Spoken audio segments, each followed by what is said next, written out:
Hello, and thank you for joining us, Telegraph book clubbers. I'm Sophia Money-Coutts, writer, Telegraph columnist and author. And this evening we are being joined by, very thrillingly and quite intimidatingly, the Queen of Greece. Just kidding, because they got rid of them ages ago. But she's sort of the unofficial Queen of Greece because we have Victoria Hislop sitting here with us. Quickly, before I do, we get into the very exciting new book, which is out on Thursday. I have to do a bit of housekeeping, which is to tell you, you can make your video full screen if you want us even bigger by clicking, I think it's the square on the bottom right. So do that and we'll be enormous on your computer screen.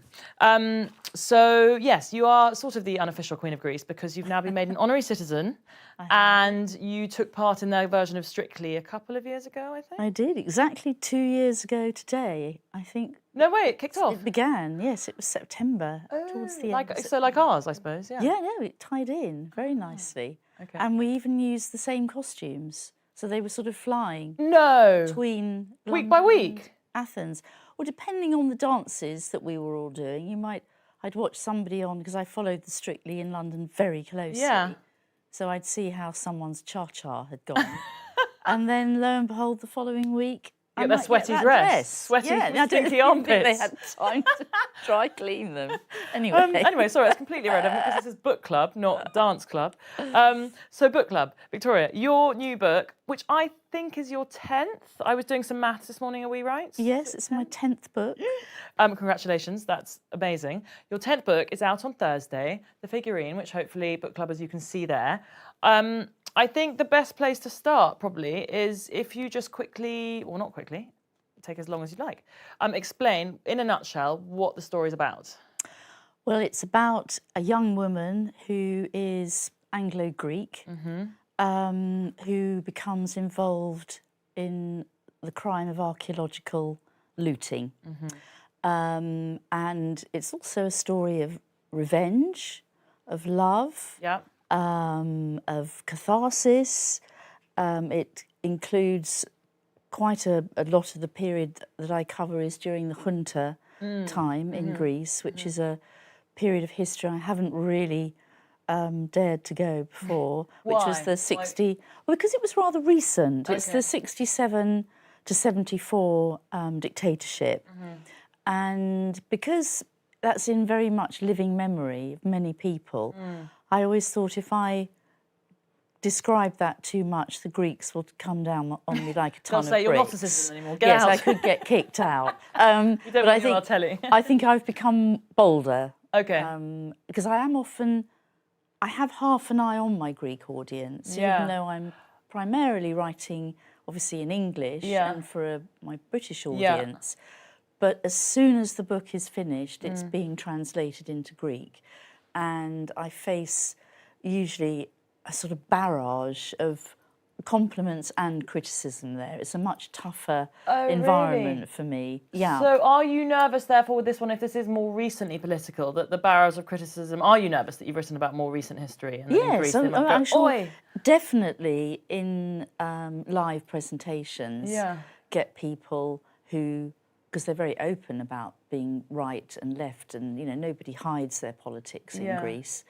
I will definitely get people who will harangue me from the audience about what a wonderful time the dictatorship was. Okay. But I'll be prepared with my suit of armour. Yes. Okay, well, hopefully not too many. So obviously, for book clubbers, as Victoria just explained, it's set in Greece. I mean, well, they're mostly in Athens, I would say. Largely in Athens, is that fair? Largely in Athens. In this amazing apartment. I love the apartment so much. I don't want to give away, actually, what happens with the apartment, but it's so vivid, and you can sort of smell it and see it, and it's wonderful. Yeah. So that's one of the main settings, it's really, a very... Again, normally in my books, I've written about people who come from quite humble backgrounds. It's just maybe because of friends that I know there and their politics, I tended to write about slightly more normal people. And this time I've chosen a very wealthy couple who were totally part of the kind of Athens establishment. Yeah. And there's a wonderful area in Athens, which I was staying there last weekend because I really like it. and it's called Koloniki. Okay. And it's where, wealthier people live. Posh. The sort of Chelsea of Athens. Yes, it is fair? a little bit. And it's where all the embassies are, just on the Okay. edge of Koloniki. So it has quite a kind of... Is it near that bit where they march with their legs up? Because I very was near. dating a Greek man last year and I went to Athens you? and I'd never been to Athens before. That's all Very over. much. But I love my trip to Athens a lot. Yeah, that's where the Parliament building is. I know exactly it's where just that is. opposite. Oh, it is all, big Yeah. houses. And I was, funny enough, right, that makes sense. I was imagining the apartment in that area. Now that you reminded me what it's called and how it's pronounced, that makes sense. So it's a wealthy, well-heeled, quite a sort of elegant. It's very elegant, the area. And then my protagonist also lives in a little market town in England. Yep. Helena or Helena, do we say? Helena or Helena? I think of her as Helena. Helena, okay, Yeah. just to get that correct. And then, so I don't, as I said, want to give away too much of the story, but there's parts of it that are then set on islands, little islands, or there's a sort of, can we say there's a dig and there's excavations going? Yes, because we know it's about looting. It's about archaeology. And what I was fascinated by is that so there's an island called Nissos that I was Googling, having read the Figurine. I was Googling thinking, I better look up this island and see what it's like. And I couldn't find it. I thought I was going mad. And I thought, because there are practically thousands of Greek islands, aren't there? There are hundreds of inhabited islands. And I actually wanted to make up a location, so that I could mix different islands in to take bits, rather than say, oh, it's Naxos, and then have audiences saying, oh, but there's no. She got that bit wrong. Rubbish. Yeah. So I've made up the island of Nissos, which is a sort of corruption of the word for island, which is Nissi. And then I've made up Amos, another one, which is connects with the word sand. And then Apalos, which just means pleasant and gentle. So lovely. I have 3 made-up islands, and it gives you much more freedom. That's true. You can't potentially offend anyone. And were you saying that they're your first fictional islands in the book that you've written, which I think is really interesting. That this book you've made up fictional ones. And I can imagine actually the freedom and There's not great worrying freedom. about upsetting. Yes, it's proper fiction, really. Yeah. Rather than always having, in a way, the weight of the real place. Yes. On your shoulders. And the little town in Suffolk is a made-up place called Delbridge. Oh, I hadn't thought about that. Okay, so that's made up as well, so you can't offend any people in Suffolk. Okay, very good. Exactly. Because these days we have to be very careful about offending people with books. So, okay. And why the specific theme about looting and the fascination with that? Because the foreword in the book mentions looting, and I know that you are involved with the sort of giving the the campaign to potentially give the Parthenon marbles back to Greece, to Athens. So was that something you feel very strongly about? And were you thinking about that while you were writing this? Gosh, it's all really happened in the last 3 or 4 years, all of this kind of thought process about archaeology and where things should live. And the real beginning of it was rather sort of odd. I felt, because we have a house in Crete, and I spend a lot of time in Crete. Lucky you. And there are archaeological remains everywhere. Everywhere you go, there's some little town on the hillside from 3,000 years before. And, I always thought, gosh, I'm a bit stubborn about this, about archaeology. I really should try and understand it or be more interested. Stubborn, and you just sort of didn't join in or think about it much, or just felt that I'm interested in the 20th century of Greek history. Yeah. And all the thousands of years before didn't really grab me emotionally. You can go to Knossos, which is a must-see for anybody who visits Crete. But I can't imagine the people there walking around. It doesn't have any real humanity for me. Yeah. So I decided I needed just to become more interested, to learn something. And I hadn't got an idea for a book. It wasn't even, searching for an idea, because I tend not to.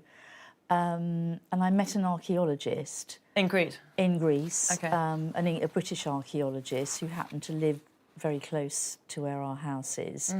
And he took me to some of the places that he's been digging since the 60s. He's a wonderful man in his 80s. And he was very keen to show me his work. And I didn't like to tell him that up to now I'd not really been that interested. But somehow he ignited my interest by explaining the context. And the lines of, I suppose, this continuous line of civilization that's existed in Crete from thousands BC up to now. And I thought, actually, this does matter. And especially when you go to a museum, which is always the best of, in a way, because you see the beautiful objects that the archaeologists have found. I thought, this is something I've been missing. You know, that actually we aren't any better now as a civilization than the people possibly worse who were creating many of these things, all, you know, 5,000 BC. And then I actually went on a live dig near it's an island off Naxos, and then it's off that island. So it took 3 days to get there. And there, the main story that the archaeologists talked about was the fact that a lot of the pieces had already been stolen. So their job could only ever be incomplete because they couldn't put the bits together to kind of make up the history or the speculation of what had happened. And I thought, people have stolen thousands of things here and sold them. And the particular thing that had been looted there were these Cycladic figurines. Oh, so I think at this point we could bring out, we have a prop, very excitingly, readers. We have this. I promise you this one is not stolen. This was looted on the live dig that Victoria went on, and it's worth millions of dollars. Stuck it in my very large pocket. So this really, as you'll see from the cover, that's the figurine that stars in the book. And again, without giving away too much, so there's a dig that takes place, and there is a bit of, or a doll, and, you know, there's some looting that goes on. Something is stolen. And the motivation for me to write particularly about her is that I find these little statues incredibly beautiful. And 95% of the ones that have been found are women.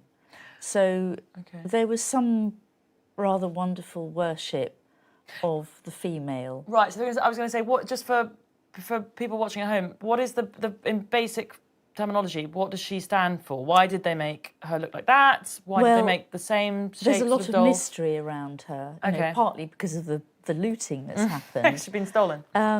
But they're generally found in graves, so they were a grave item. And this one, being from a tourist shop, has a stand, but generally they don't have a stand.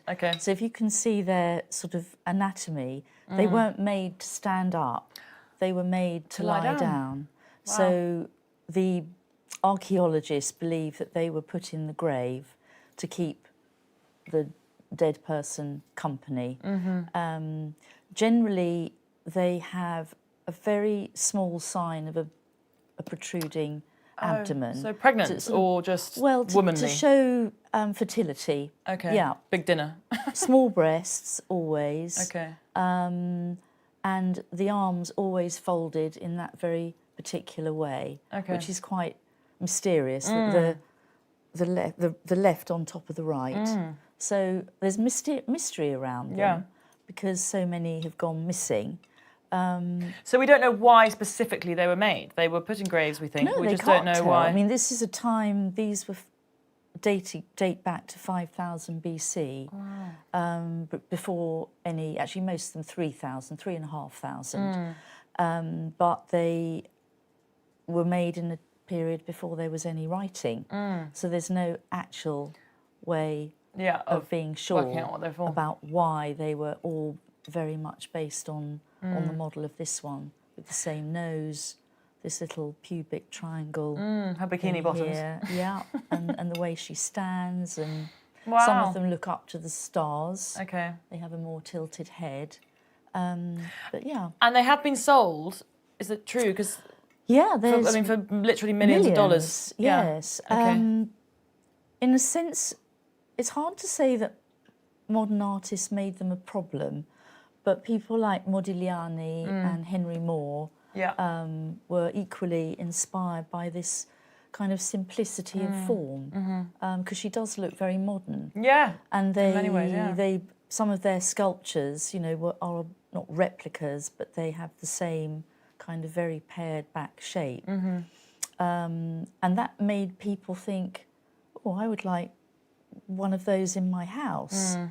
And the most expensive one ever was about $16 million that was sold at Christie's. Wow. And many of them that were looted, because they don't get registered, they disappear into private collections. I'm sure. So, but where do we stand on? So it's all right. It's a funny one, isn't it? People can pay $16 million for them. Yeah. And is that all right then if they're being taken out of the country? I suppose is that. Well, it's illegal now. To buy them, for those to be or sold. for anything to be taken out of the country. There's a lot of legislation around protecting you know, things that are found in Greece or Italy or anywhere in the world. Now there's a UNESCO agreement that they have to be registered. Right. But even so, they get looted.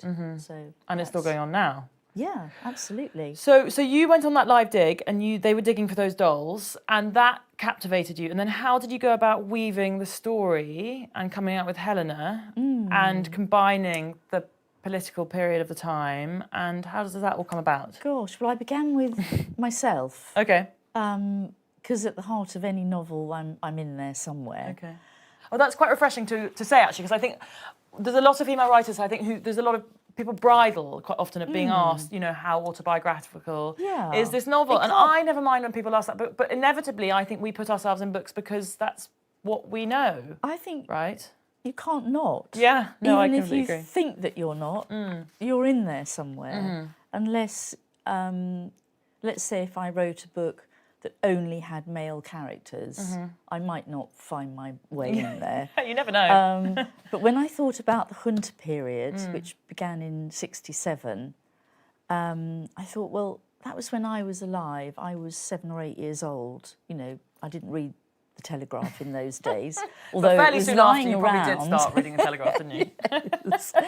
And I thought, well, that's sort of my childhood coming into that. And that bit was quite easy because I've never written about my own childhood. And there it was, you know, it was the period of time when we did our homework by candlelight because the electricity went off. It was sort of in fact, the early days. We see Helena beginning to take an interest in current affairs because she has this sort of Greek element in her life which slightly broadens her horizons. And, you know, it was fun to describe what I was wearing. It sounds odd, but, you know, cheesecloth. I didn't have to research. What did teenagers wear in 1972? I know, because I was there wearing the cheesecloth shirt and the loons. Flares and then? the flare. Oh, well, they were loons. They I don't know about loons. They went quite down and then they went like that. And you went to Kensington Market to buy them. And then the long, slightly sort of floaty skirts and all of that. And then describing a little bit how Oxford was, because she goes to Oxford. And she's a scientist, which I'm very much not. So I was trying to disguise myself. Yeah, she's a chemist, isn't she? Yes. She's because I wanted that to kind of knit in with what happens to her later. So there are certain kind of points in the book which I plant because I know I want to tie them Come in. back to it. Yeah. Yeah. And then there were other things that I was going through a period where I wanted to write about my mother and the death of my mother. So, you know, this all sounds a little bit random, as though the plot is just like a jigsaw where all the bits on the floor and you try and make a pattern. But together. There were things that I was going through emotionally and I needed to put that in. And then the Greek side of her, which is obviously not me, because I am by blood 100% British, but having citizenship and spending as much time as I do there, I definitely think I know what it feels like to be Greek. So, and you speak Greek now, right? Yes, I speak Greek. Yeah. So all of that kind of wound together, and then for sure, with a lowercase p, I should say, to Telegraph readers, because I know it's kind of slightly in the opposite sort of direction to how many people believe, but I'm very committed to the cause of the Parthenon sculptures. Yes. And become progressively more passionate. And the cause being them being returned back to Greece. Yes. Yeah. Yes. Yeah. And essentially, although it was done in broad daylight and took over 2 years to take them, the sculptures, you know, in my view, were looted because Elgin didn't have permission to take them officially. You know, there's a lot of, let's say, inaccuracy around the story that's told by the British Museum. Yeah. Not, well, I don't know, wouldn't like to say maliciously, but when you go into that museum, into the very gloomy Duveen Gallery where they're kept, you could easily get the impression that Elgin brought them back for the nation. For safekeeping. And he brought them back to decorate his own house. I didn't realise this until I was researching for this. So he brought them back to decorate his own house, but Absolutely. then the hacking them off was so expensive that he ran up enormous debt. So then he Absolutely. had to sell them when he got back to the UK, to the British Museum. They never got to his home. These and so they're in dodgy London. toffs. He's bankrupt. Yeah. His wife has left him, which I think created financial difficulties too. And he is desperate for money. And the 35,000 that he was given by the British Museum paid the cost of all the labour that had been used to bring them down from the temple. And the shipping, which you can imagine was a huge undertaking.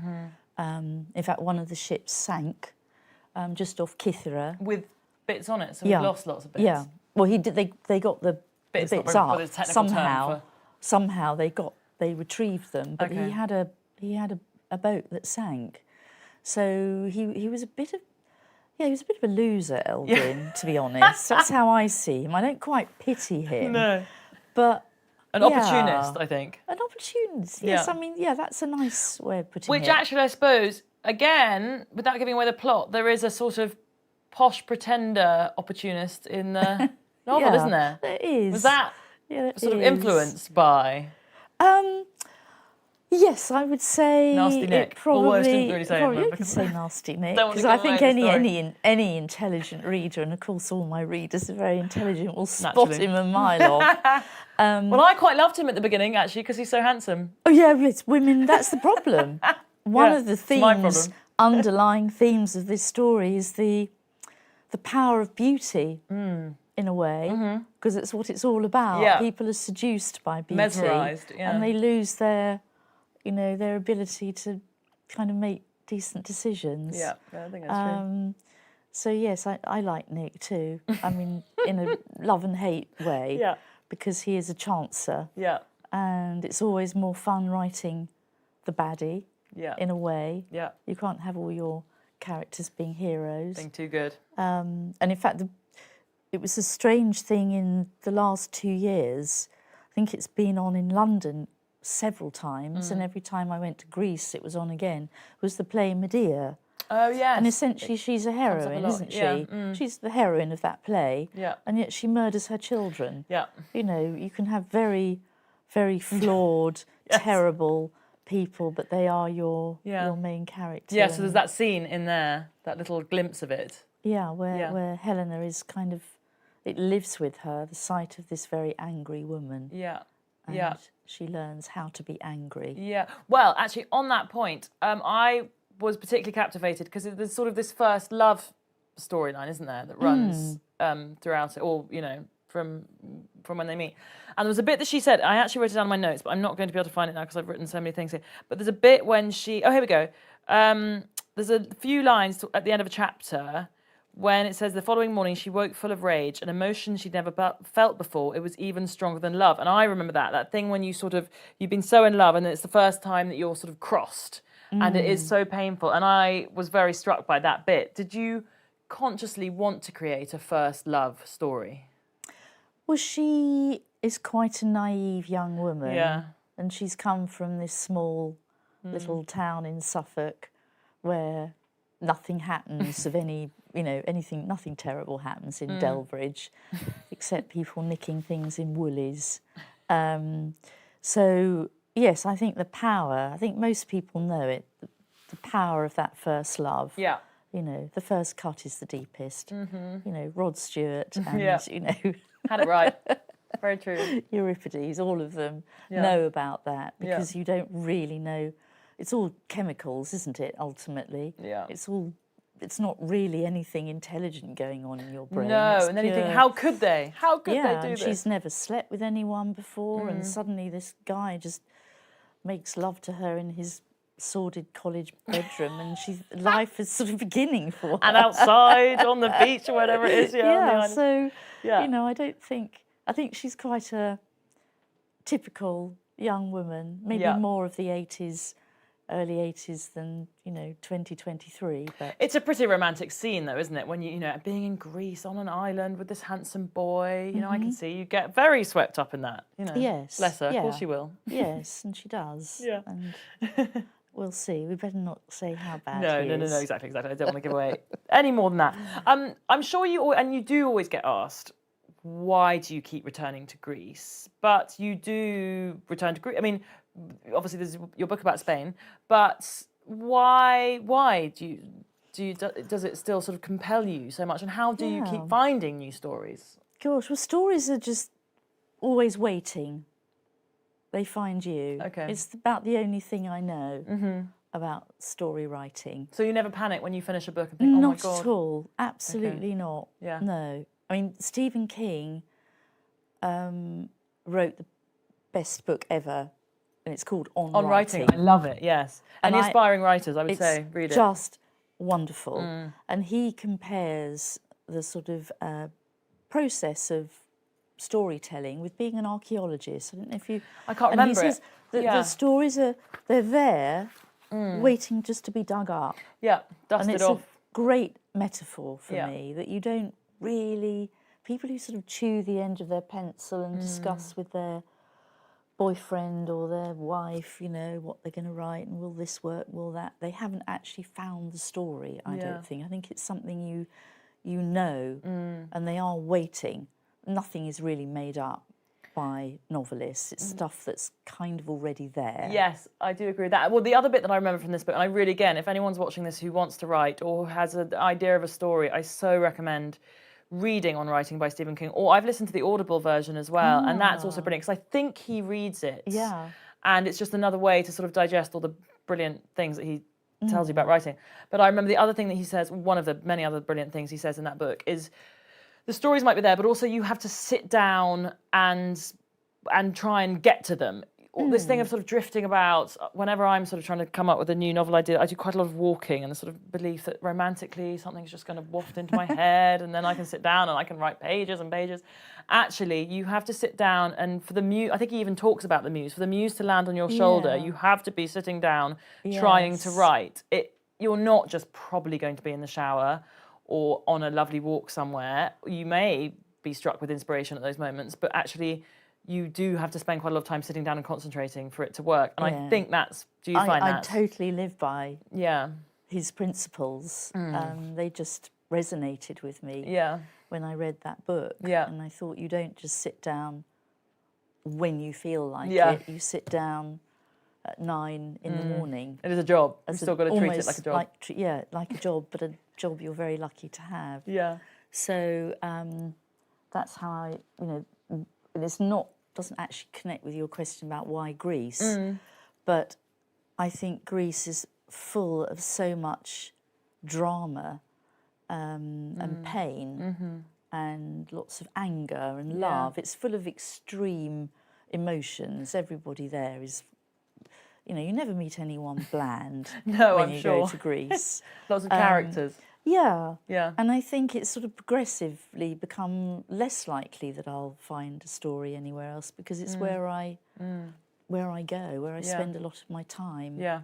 And, you know, I never feel that I'll run out. No. There's always something extraordinary. I mean, just tiny things that people tell me.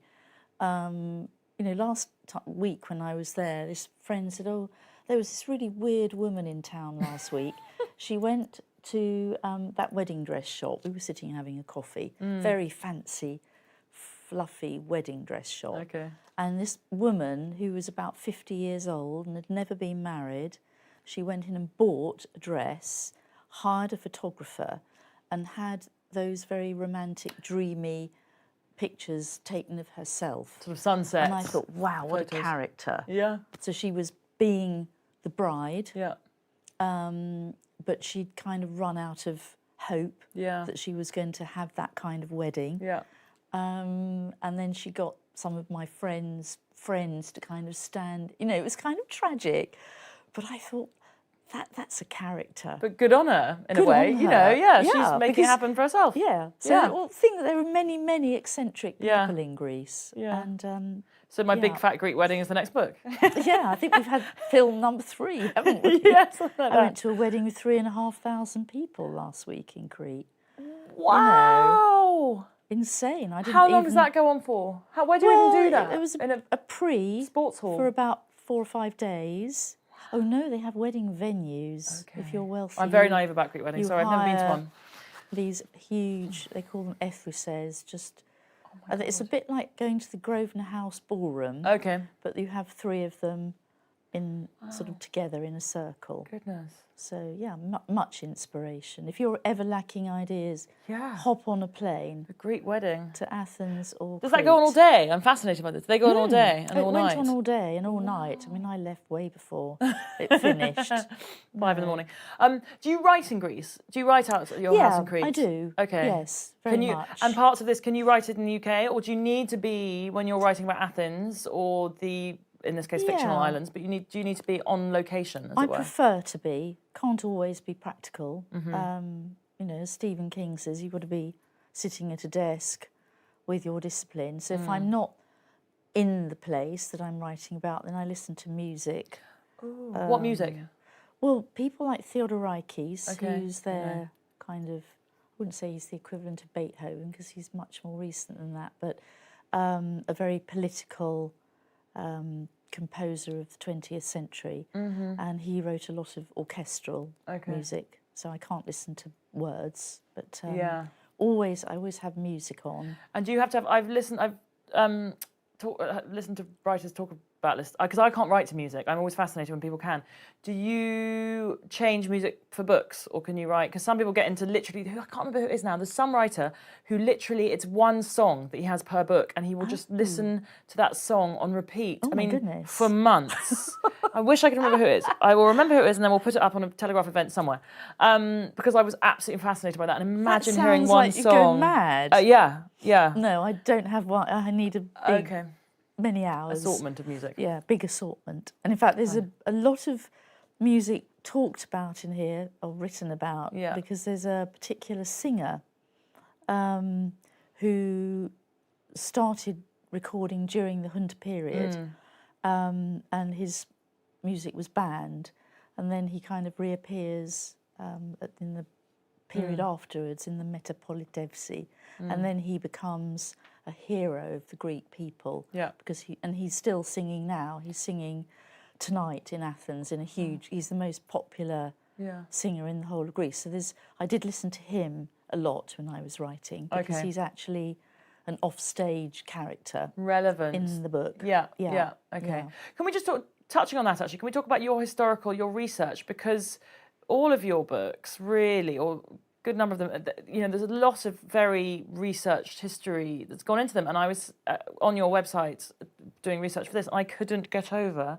I was so in awe of the very, very long reading list that it felt like you have read for every single book, which, you know, obviously you have to do. You're researching real events, but it seems like you're very methodical and painstaking about it, which is interesting because you studied English at university, but were you also always fascinated by history? No, I didn't do it. I didn't do A-level history, which shows how low down it was in my kind of priorities.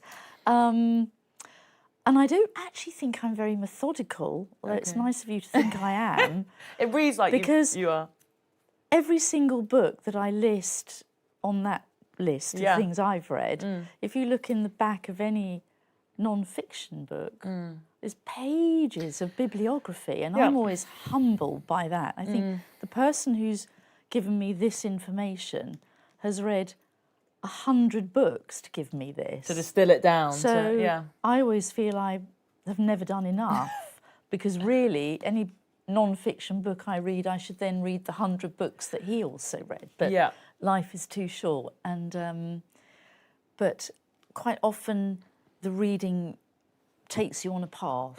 You know, there'll be something in that book that makes you think, oh, actually, I'm more interested in that. It's a very exciting 2-year journey for me. So it is basically 2 years that you spend on every one? Yeah.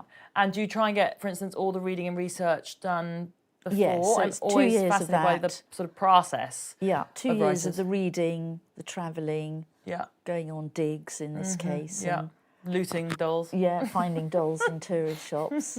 And then at the end of that, I've already got some kind of synopsis in my mind. Okay. And then I write a very detailed synopsis. Oh, do you? Okay. Yeah. But sort of literally breakdowns of chapters? More or less. Wow. Yeah, well, it starts kind of something short. Yeah. And then I work on it and work on it until it sort of maps out the chapters. And then do you pretty much stick to that? Pretty much. Oh, wow. Pretty much. Yeah. But things happen, surprises happen. Yeah. On the way.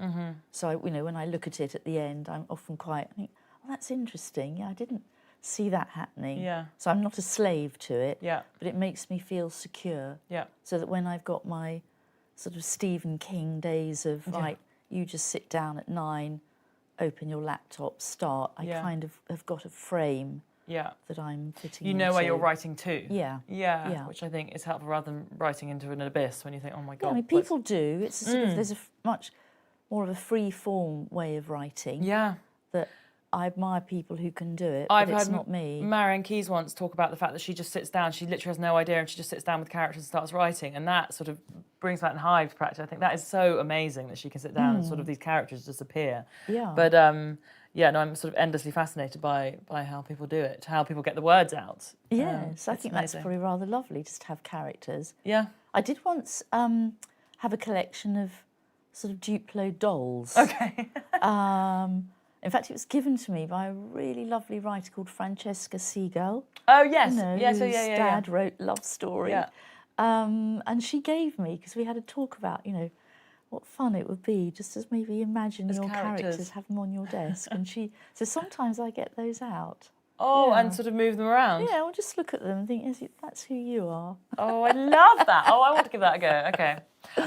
The other thing I really loved about this was all the food, because I am basically incredibly greedy. And the food running throughout is wonderful. There's sort of cheese pies, and there's a ground minced lamb thing at some point, and the dolmades, and Are you a foodie? Was that conscious?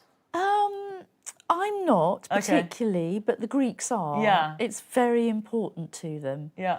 And particularly if you have a character who wants to show you their place. I think the most foodie scene is with the maid when she's moved back to Kalamata. Yes, I love that. They have all the sort of Peloponnesian specialities. And yes, when I'm in Greece, you know, I'm much more interested in food because every area that you go to, they want to show you their speciality. Yes. And they are all, you know, people who think it's just kebabs and moussaka, you know, tzatziki, missing a lot, you know, because every island will have something that they do particularly well, or every town. So yeah, food, I couldn't write a book set in Greece without people having lovely meals. No, I could just sort of smell it and sense it, and yeah, that was very sort of evocative throughout. Yeah, no, it's lovely. I really enjoyed that.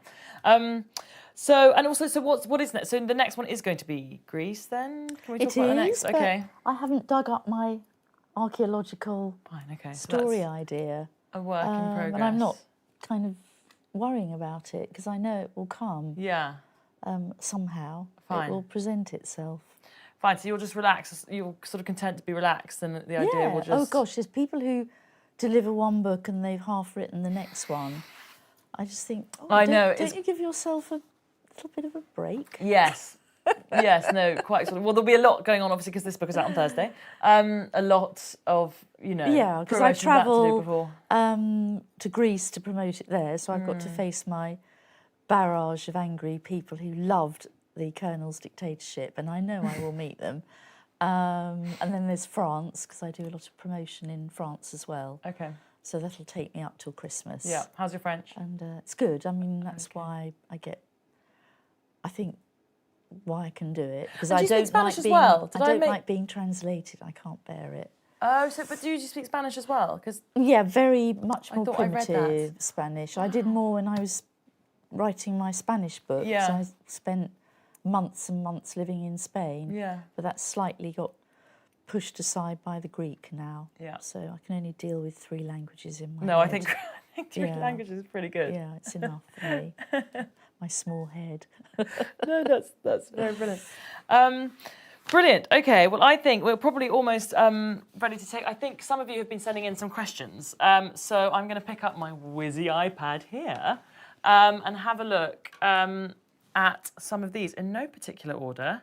Well, actually, topical to what we've just been discussing, from Anonymous. Mm-hmm. Will you write another book based in Spain? Oh, no, I don't think I will, actually. Simple answer. Because I would need to go and live there again, and I don't have any particular connections with Spain anymore. I think Greece has just sort of taken me over. Greece is the place. Yeah. Okay. Yeah. Okay. So sorry about that, Anonymous. Sorry, Anonymous. One that's just come in from Fred. No, I wouldn't be saying surnames anyway, but Fred. Have you ever based a character in your book on Ian? Oh, I love it. Should we explain? I mean, people probably know. Oh, yes, I'm married to Ian Hislop, who is, gosh, what is he? Television star. I could describe him, editor of Private Eye. I think the father, Ian's a very, like many people are in their professional lives and in their private lives, two quite different people. And he's a very loving, gentle, wonderful father. So any British father figures definitely have an element of Ian in them. So Hamish in this was sort of the element of that. Yeah, I love that. He's a nice chap who can't cook. If I had to sum Ian up in a sentence, that's how I would describe him. Gentle chap, can't cook. Yes, no, he's very lovely, Hamish in that. Okay, brilliant. One from Richard here. Hang on. Oh, okay, here we go. I'm going to embarrass myself, Richard, by mispronouncing this word. Dear Victoria, very polite. When have you become a Philhellene? That's good. From what age? Yeah. Is that right? Yeah, it's Philhellene. Okay. Philhellene. From what age and what initially sparked your interest? A very specific moment in 1977 when I went to Athens with my mother and my sister for our first visit to Greece. On holiday? On holiday, yeah. And we had a week in Athens and then a week in Paros. Okay. And it was just life-changing for me. I absolutely loved it. Okay. And I can still particularly remember Paros because I'd never swum in sea, that colour, that warmth, that clarity.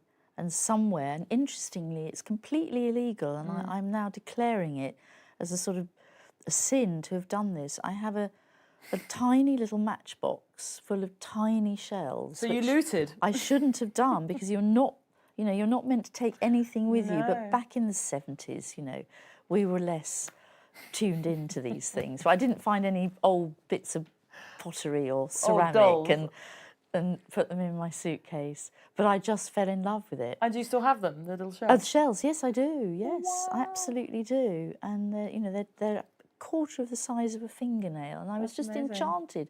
I'd only ever seen sort of mussel shells and cockle and oyster shells on, Winchelsea Beach. Grubby old British beaches. Yeah, Bognor Regis, which was our holiday sort of topos then.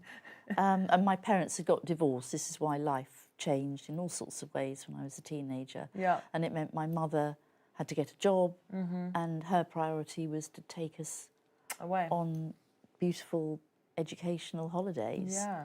Quite right. And I'm very grateful to her. Did you say you were 7? It was 1977? 77, so I was about 16, Oh, 17. you were a teenager. Yeah. Because Helena goes, so is that loosely based? So Helena, we start the book really with Helena's first trip to Athens, don't we? Yeah, she's not me then. And did you draw on that? Okay, fine, no, because she's a lot younger. Yeah. Okay, yeah. but again, it's very evocative, that opening, the scene, I think, where she arrives in Athens, it's hot and it's so different. And also at that time, the airport, which was at Glyfather, the old airport, before they moved it closer to the city. And I remember that moment of just everything shimmering, literally, like it does when you get off. And it was very unfamiliar.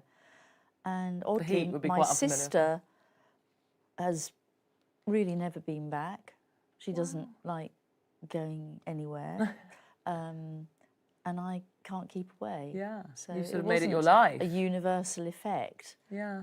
It was just me thinking, this is my place. I like How this. funny, had you known then when you were, what did you say, 16, that, you know, how many years later you'd have sold millions and millions of books and be the honorary queen of the country? I didn't want to write one then, so.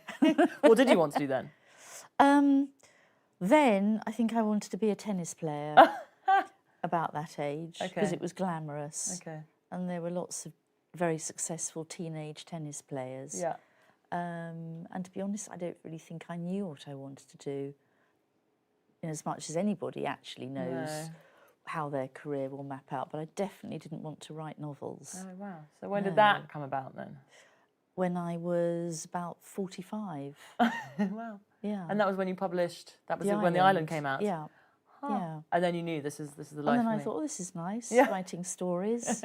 People like them. Yeah. And I can go to Greece and tell people it's research. Yeah. Which it sort of is. It's true. It's true. It's your work. It's your job. But it's still, you know, I love the warmth on my skin. Yeah. Why not? Particularly. We go into a British winter. Fair enough. Right, hang on. I'm going to scroll through all these questions. Thank you very much for sending them in. Oh, Susan, we just sort of answered your question there. Did you always think you'd become a novelist? Which was sort of no then. No. Tennis player it was going to be. Definitely not. Christine, now that your interest has been sparked in archaeology and ancient Greece, would you think of writing a novel about those times? I think the ancient world is being so wonderfully written about, you know, the myths, the retelling of the myths by people like Natalie Haynes and, you know, Madeline Miller. Madeline Miller, that's what I was just thinking of. You know, really, they've just seized those myths, and I admire them massively for what they're doing and what they have done and how they've created this huge interest. So I would definitely not go into that further back. Yeah. No, I think that would, if I was sort of 25 and starting off, I might think, gosh, I wonder if I could do that. But no, I think they're, you know, really doing it wonderfully well and have created almost a new genre. Yeah. Which is a great surprise. And it's all about the women. A lot of them are, you know, the female characters that they're writing about. So I'd say no, I won't go back. I think I'm stuck in the 20th century. Fine. But that's a good place for you, I think. So that's, you know. Yeah, I think I'm happy there. It's I can find people who were alive during some of the periods that I'm writing about. You know, for example, when I write about the islands of exile, the Mykonissos, you know, where people were imprisoned during the junta, you know, I've met them. I've actually, and even if I'm not using their stories, just to feel, you know, what they went through and to see how they talk is incredible. Whereas I can't go and find, you know, Odysseus or, you know, he's not around to have a chat. No.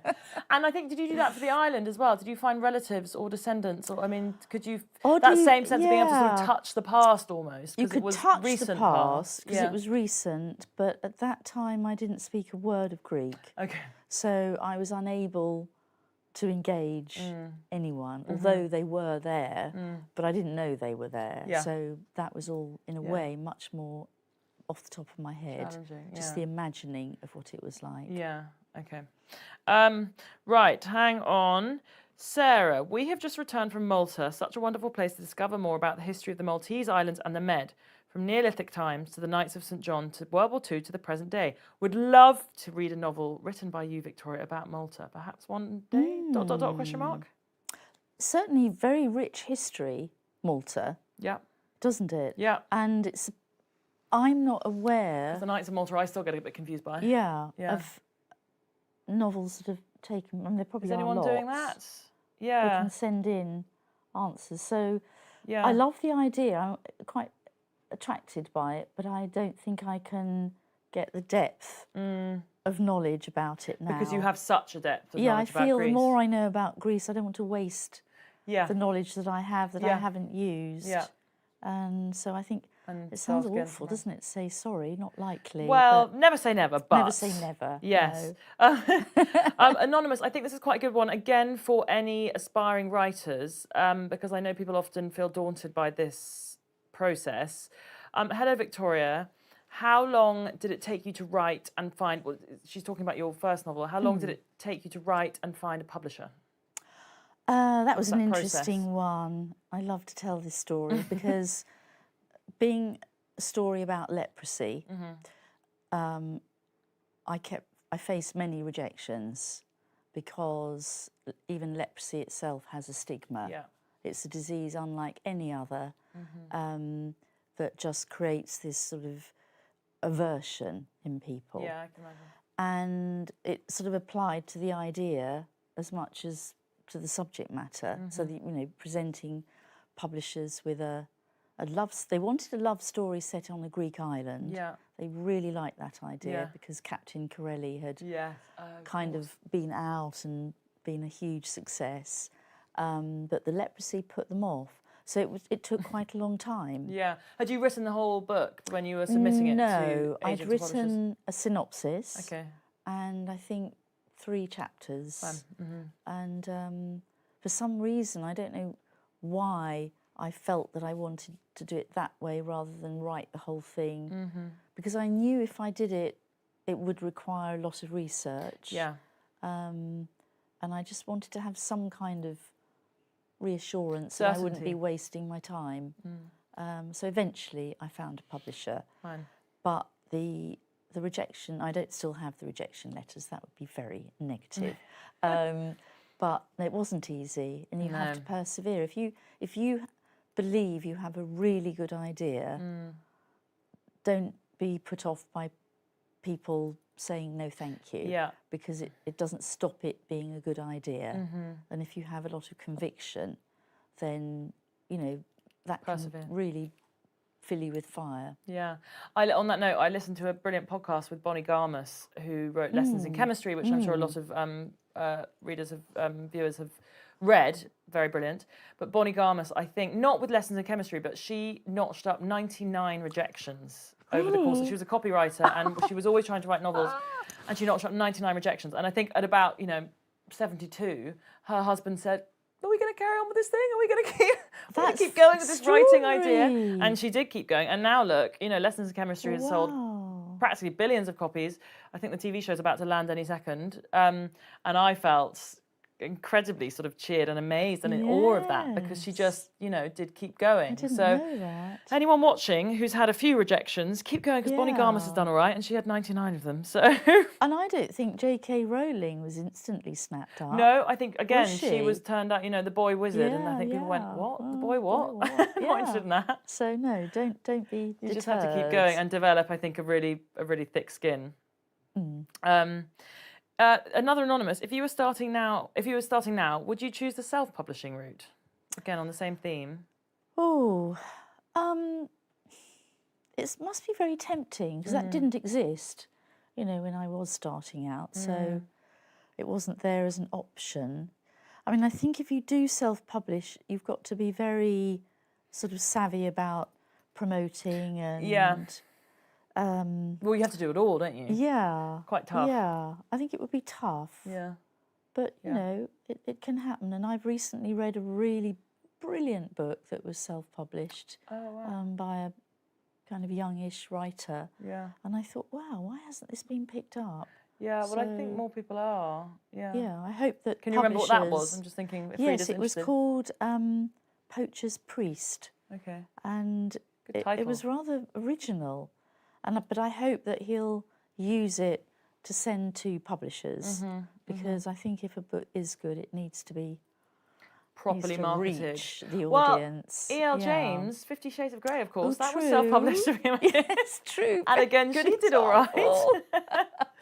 So again, you know, you never know. Hang on, I'm just scrolling through. Thank you for sending through so many questions, everyone. Hello, Victoria. This is from Kate.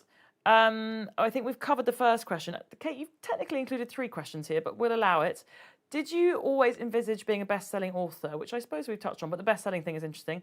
And which was your most challenging novel to date? Oh, right. No.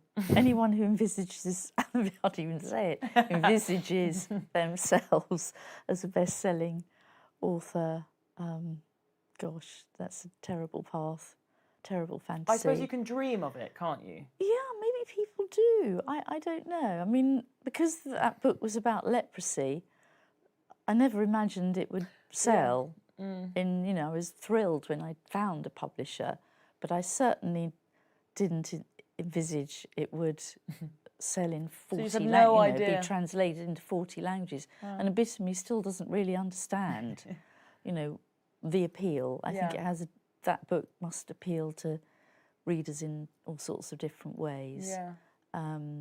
So no, I think when you write, you're telling a story, and the story is first and foremost you're telling it to yourself, and maybe in your mind to one other person. Yes. And if you can keep one other person interested and yourself, that's justification in a way. That's your your activity is to keep a tiny audience interested and to tell a story. And then once you're writing it, you're normally enjoying it so much you don't really think, oh, I wonder if this will sell 5,000 or 15,000. It's going to hit the bestsellers. It's lovely if it does, but you need to be pleased with the book regardless. If it's the best you can do, which it should be, it's the best you can do whether 15,000 people think so or 15 million. And I'm sure that's the sort of integrity of writing. I'm not, claiming I'm unique in thinking that, but I'm quite sure that I have quite a few friends who are very best-selling novelists, and I know they don't do it because they're best-selling novelists. It just becomes what they love doing, and once you become formulaic, I think you're in danger.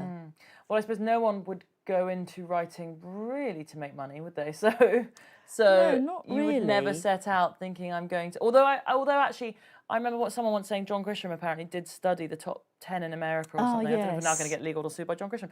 But he and his wife literally studied the top bestsellers in America to work out what the formula was. Yes. So I've always remembered that. I mean, I thought that was quite an interesting way around it. But yeah. Well done him. Yeah, good exactly. studying. Well done he him. is a lawyer too, isn't he? Oh, God, I think, please John don't write us a Grisham. letter, John Grisham. I love your books. Right, I'm being waved at. So I think on that note, thank you so much, Victoria, for joining us. And congratulations on your brilliant new book, which I recommend everyone buys on Thursday when it's out in all good bookshops. And best of luck with it. Oh, thank you very much. I've enjoyed I'm gonna pop it. my whizzy iPad down. And then I think there's one housekeeping note which I've forgotten, which I have to say. I have to thank you for your time. Oh, and thank you guys for joining. And then please, everyone, keep an eye on the Telegraph events page for other events, other book clubs, offers, competitions. I think that's all the things I have to say. So thank you again very much. And everyone rush to the bookshops on Thursday morning when the Figurine will be there. Thank you very much, Sophia.